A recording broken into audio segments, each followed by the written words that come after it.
For millions of athletes, there are only 99 possible numbers to choose from. 99 different numbers, but millions of different meanings and stories.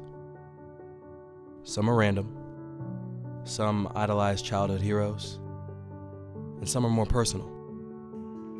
Sophomore guard Sam Pryor wears number 34 for the Western Illinois women's basketball team to honor her hero, the one who taught her the game, and the one that gave her life. I definitely think I was one of the luckiest kids to have the kind of mom that I did. She's definitely one of my best friend, the best person I've ever met in my life. She's probably one of the goofiest people I've ever met in my life. Lisa Pryor was more than just a mother and a best friend to her daughter Sam. She was a coach, a mentor, and the reason why Sam and many others are playing at the collegiate level today.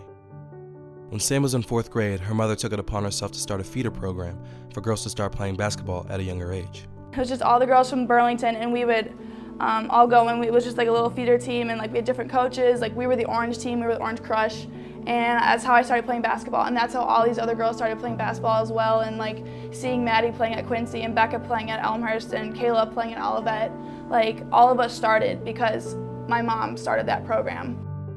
Lisa played collegiate basketball at Elmhurst College, where she wore number 34, the same number that her daughter would wear during her basketball career.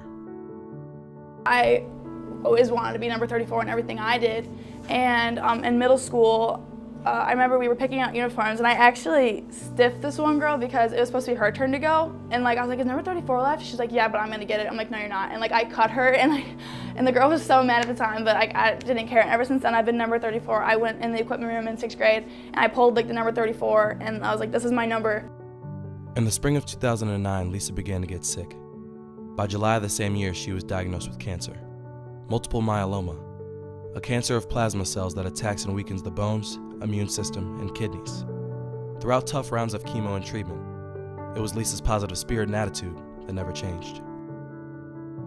When she got really sick and had to shave her head, that would bring any girl to tears. I would cry if I lost my hair, but my mom, I remember, I think it was Thanksgiving one year, we all sat at the table, and my mom brought out Expo Sharpie markers, and me and my cousin, she was drawing my head. And we all drew faces and stuff, and hearts on her head, and so and she had to go back to the hospital. So she'd go to the hospital, and I think I drew eyes on the back of her head, and she'd walk down the hallway, and the back of her head would be I see you or something.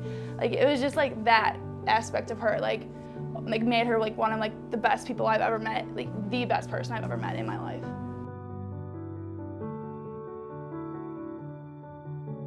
As her mother's health declined, Sam looked for a different way to honor her mom, other than on a basketball court.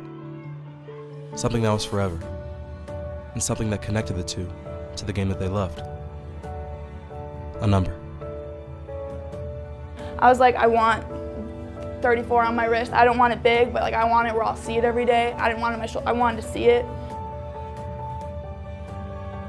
She was off all the medication, and she realized what it meant, and she thought it was the most interesting thing, and she wanted one too, but she couldn't get her a tattoo because she couldn't have blood drawn because it wouldn't clot. So I drew it on her with a pen so we could have the same one, and we'd take pictures together with that.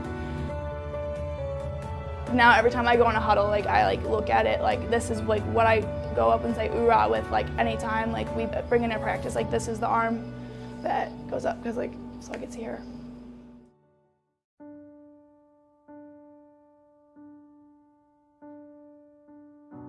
Lisa Pryor lost her 7-year battle with cancer on July 9th, 2016. She was 51. After losing part of her family, it was Sam's future basketball family who would come to support her. 3.5 hours away, Coach Gravina and his team traveled to Elgin to pay their respects to the Pryor family. They all came to the memorial service though. I didn't know them, and they all came, and they all hugged me, and Gravina was crying, and I didn't know, I committed, but I didn't know him. So I think just from that start, I knew I was in a good place.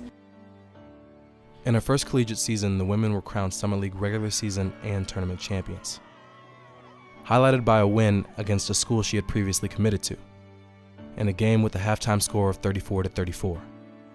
in which WIU's leading scorer notched 34 points. The first year of college is always tough, and in Sam's case, probably tougher than most. As time has passed, she's grown stronger and has a new outlook on life.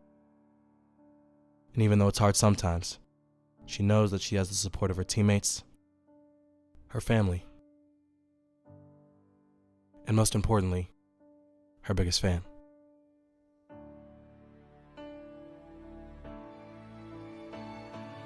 I've grown since that's happened.